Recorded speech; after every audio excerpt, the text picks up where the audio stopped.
Nationwide protests against police brutality continued this week, and demands for police reform were clear. We want action! But of course, this isn't the first time states have felt this pressure. Following a series of high-profile deaths starting in 2014, Michael Brown in Missouri, Tamir Rice in Ohio, Freddie Gray in Maryland, to name a few, dozens of states passed new legislation on police reform, but most failed to address a key issue: police use of deadly force laws. They specifically outline when a death at the hands of an on-duty officer is legal. These laws vary state to state, so a homicide by police could be considered a crime in one state and justified in another. And since 2014, only 6 states have changed their use of deadly force laws. The least restrictive laws allow officers to use lethal force when there is no immediate threat of serious injury or death. Other states say police can kill civilians only if they believe they are dangerous to officers or others. The most restrictive laws say officers can kill only if it's necessary. The laws that regulate police use of force are relatively permissive.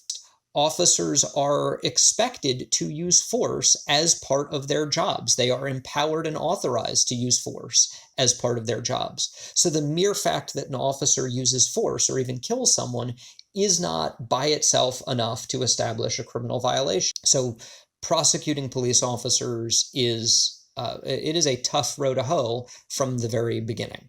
Most police departments aren't required to report when they use deadly force. But data that does exist shows just how rare it is for police to be convicted or even prosecuted for killing civilians.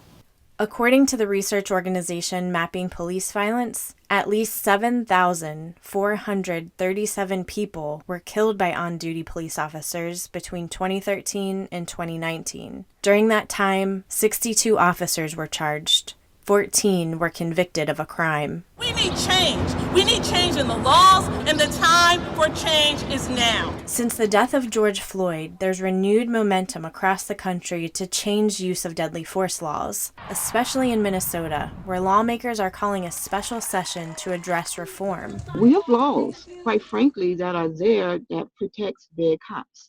You know, they can justify so easily why they done what they did and get off with it, and just get off.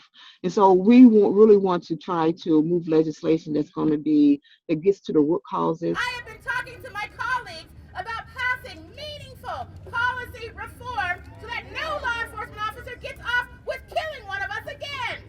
This week, state lawmakers in Colorado and New York passed legislation that would make more police actions criminal. But some in law enforcement caution that states may be moving too fast. Many of the things in this bill we already do here at the sheriff's office. They're trying to do all this in a week and a half.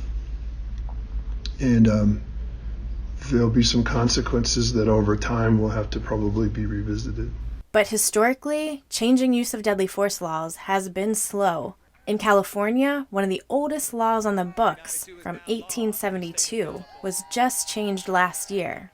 Today, 11 states haven't amended their laws in more than 40 years. It is really crucial that we are updating our police accountability laws into a 21st century mindset of where we are and what we want into the future.